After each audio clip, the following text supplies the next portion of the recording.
Salut à tous et bienvenue sur ma chaîne. Aujourd'hui c'est un peu spécial. Pas de top 5 de jeux d'horreur ou encore d'histoires d'horreur, mais attendez, ça va être pas mal quand même. On va se plonger dans l'univers gore, intrigant, terrifiant, des contes originaux qui ont inspiré nos films Disney. Vous savez les films là, tout mimes, avec la fin heureuse et tout ça.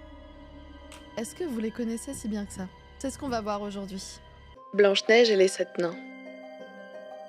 Commençons avec Blanche-Neige et les 7 nains. La version de Disney de 1937 est clairement un classique, je pense qu'on l'a tous vu. Mais connaissez-vous l'histoire originale des frères Grimm de 1812? Je suis pas sûre. Alors, dans les deux versions, on a une belle-mère, une reine, qui est envieuse de Blanche-Neige qu'elle trouve très jolie. Son miroir n'arrête pas de lui répéter que Blanche-Neige est la plus jolie. Du coup, pour se venger et pour être la seule et la plus belle au monde, elle décide de faire tuer Blanche-Neige. Elle demande à un chasseur d'aller récupérer son cœur, son foie et ses poumons afin de les manger et de devenir la plus belle. Ah, dans Disney, c'était juste son cœur. Là, elle fait pas les choses à moitié. Mais le chasseur, au très grand cœur, ou peut-être pas parce qu'il a quand même accepté la mission, il prend pitié de Blanche-Neige et n'arrive pas à tuer la jeune fille et finit par récupérer le foie, les poumons et le cœur d'animaux qu'il trouve sur la route dans la forêt. Blanche-Neige, alors prévenue de ce qui se passe, va aller se cacher dans la forêt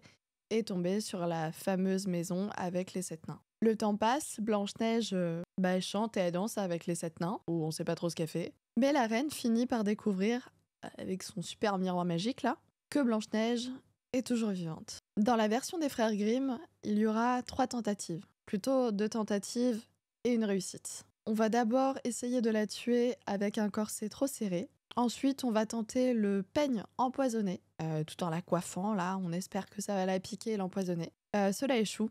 Et la troisième qu'on connaît tous, c'est la pomme empoisonnée que va lui donner cette sorcière, qui n'est autre que la reine. Malheureusement pour la reine, elle tombe simplement dans un coma et elle n'est pas morte. Les 7 nains, évidemment, qui s'étaient attachés à la princesse, finissent par prendre son corps et puis la mettre dans un cercueil de verre et la laissent... Oh, d'ailleurs, c'est très bizarre ça, mais ils la laissent dans la forêt. Ça aurait quand même pu l'enterrer. Bref. Un jour, un prince va tomber sur son corps et pris d'amour, il va l'embrasser de façon non consentante, mais au moins elle se réveillera. Ça, c'est la version de Disney. Dans la version des frères Grimm, ce sont les serviteurs du prince qui embarquent le cercueil et qui le font tomber. Et quand Blanche-Neige tombe, elle expulse le morceau de pomme qui lui restait en travers de la gorge et elle se réveille. Et vous me direz, oh finalement, rien de fou. Elle est vivante, tout va bien, elle va finir sa vie avec le prince, pipalipapou, tout se passe bien. Dans cette version-là, c'est la fin qui est surtout macabre. Lors du mariage de Blanche-Neige ainsi que du prince, la reine sera forcée de danser jusqu'au bout de la nuit avec des chaussures en ferraille chauffées au rouge jusqu'à ce que mort s'en suive.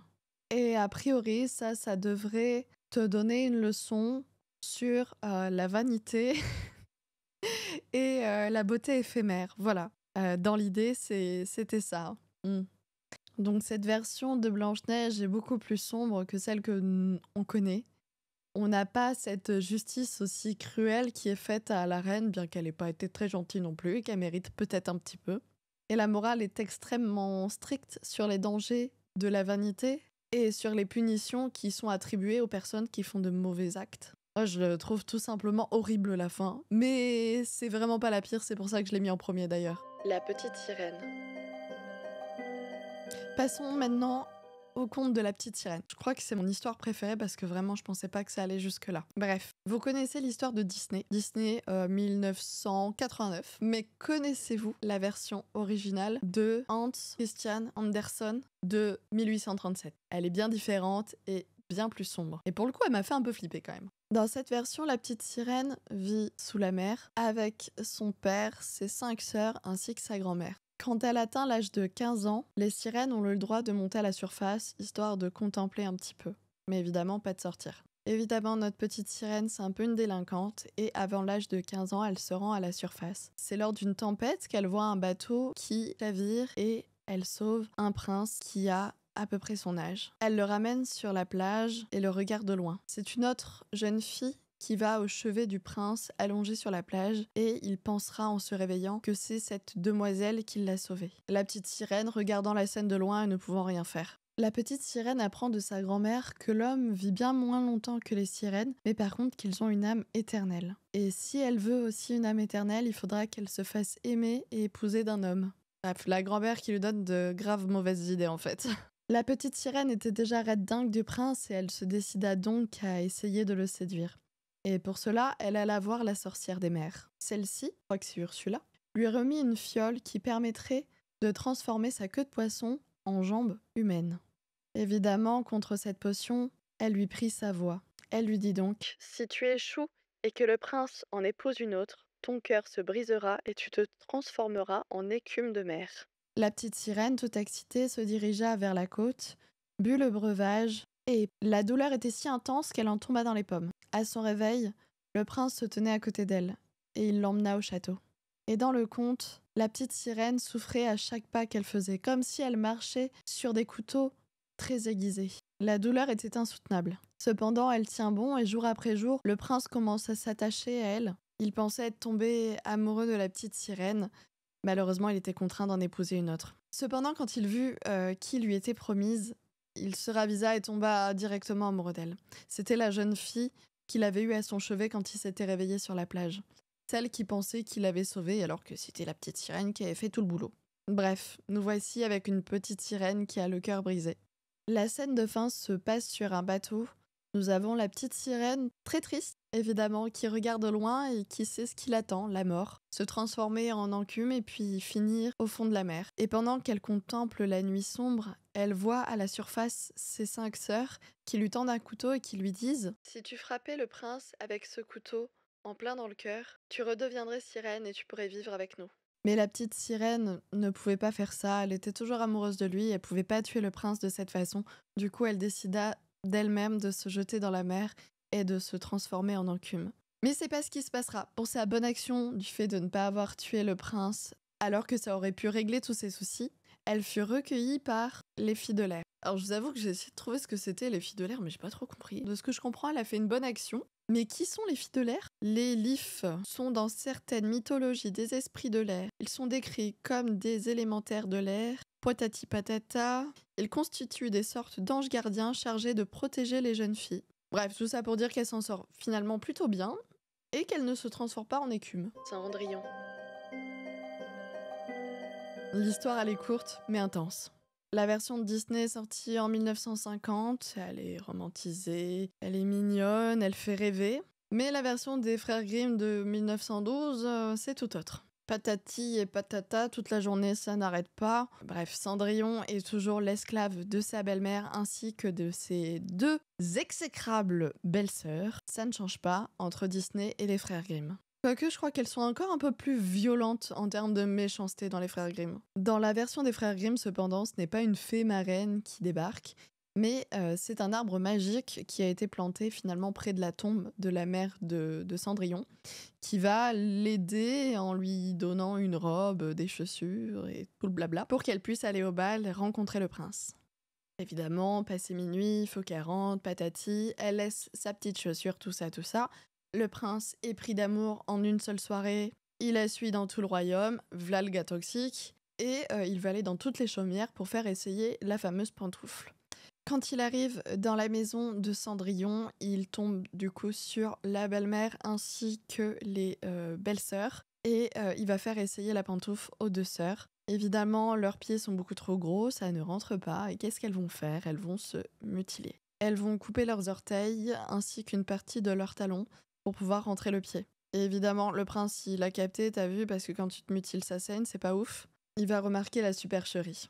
Il va alors se rendre compte qu'il y a une 4e personne dans la maison. Ce n'est autre que Cendrillon. Je crois qu'il a alerté par un des oiseaux qui était sur le fameux arbre qui aura aidé Cendrillon. Et il va donc lui faire essayer la chaussure, patati, ça lui va bien, tout ça, tout ça, tout ça, tout ça. Et puis vient le mariage. Bon, et comme vous l'avez remarqué, c'est souvent vers la fin que ça part un petit peu en cacahuète, c'est-à-dire que c'est pas ils vécurent heureux et tout ça et tout ça. Enfin, si, ils vivent bien eux, mais du coup, c'est vrai que la personne qui a été méchante tout le long du conte, en général, elle se voit punie de manière assez sévère. Et là, c'est le cas pour les les deux belles-sœurs, demi-sœurs, je sais plus comment on dit, qui se voient, non, elles voient plus du coup, elles se font crever les yeux par l'oiseau qui a aidé Cendrillon tout le long du conte, celui qui était sur le fameux arbre planté près de la tombe de sa mère. Voilà, elles se font crever les yeux pour avoir été cruelles et malhonnêtes. En vrai, c'est faire, hein. Pas du tout.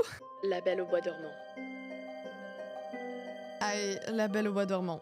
Celle-là, je l'ai mis en dernier parce que je l'ai trouvée affreuse aussi, mais je la mets au... Non, c'est la pire. J'ai bien fait de la mettre en quatrième. Belle au bois dormant, un classique de Disney, sorti en 1959. Première histoire originale écrite par Charles Perrault en 1697, et elle a ensuite été reprise par les frères Grimm. Et je sais pas, les frères Grimm, ils se disent c'est toujours mieux quand c'est gore. Why not? L'histoire commence sur la naissance de la Belle au bois dormant, justement. Et une fée qui n'a pas été invitée, très vexée et énervée, lui jette un sort. Si un jour elle se voit piquée par un fuseau, elle mourira instantanément.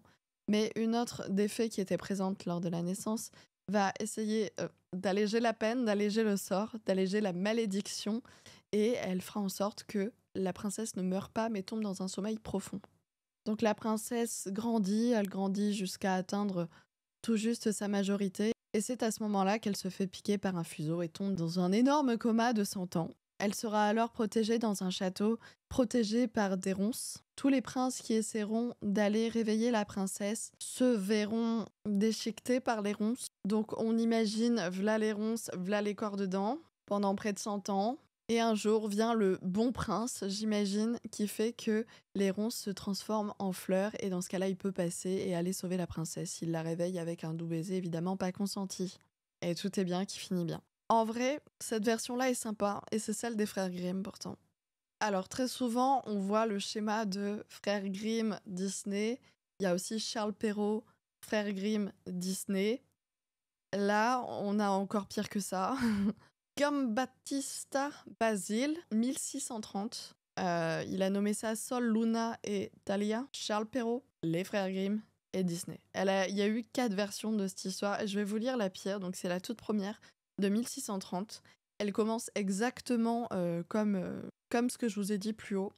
Mais pendant son coma, la princesse se fait V par le roi actuel, donc pas son père, un autre roi, genre. Et il l'a fait tomber enceinte de jumeaux durant son coma. Justement, ils les appellent Soleil et Lune. Un des bébés va sucer le pouce, je ne sais pas trop comment, de sa maman, et ce qui va la réveiller. Sauf que du coup, le roi revient, découvre qu'elle est réveillée, il décide de se marier avec elle. Apparemment, ça lui pose pas spécialement de problème. Le problème, c'est l'épouse première du roi qui se rend compte de la supercherie, devient jalouse, souhaite tuer la Belle au bois dormant et manger ses enfants. Bref, on a un V, on a un meurtre, on a du cannibalisme, tout va bien, quoi. Bon appétit, bien sûr. Ce qu'on remarque, c'est que les contes à l'époque, c'était pas les petites morales qu'on a actuellement. Non, les méchants, à la fin, ils étaient bien punis. Mais écoutez, je préfère les Disney actuels, hein, je vais pas vous mentir, je pense qu'on les aurait pas... On n'en garderait pas de très très bons souvenirs autrement. Bref, j'espère que ces histoires vous auront plu. J'en ai 4 autres sous le bras. J'ai hâte de vous les raconter. Ça nous aura bien montré à quel point les contes de fées ont heureusement évolué. Là, je vous avoue qu'après avoir lu tout ça, j'ai juste envie de regarder Shrek. Mais tout va bien. J'espère que vous avez apprécié, et moi je vous dis ciao ciao, à la prochaine fois. Des bisous.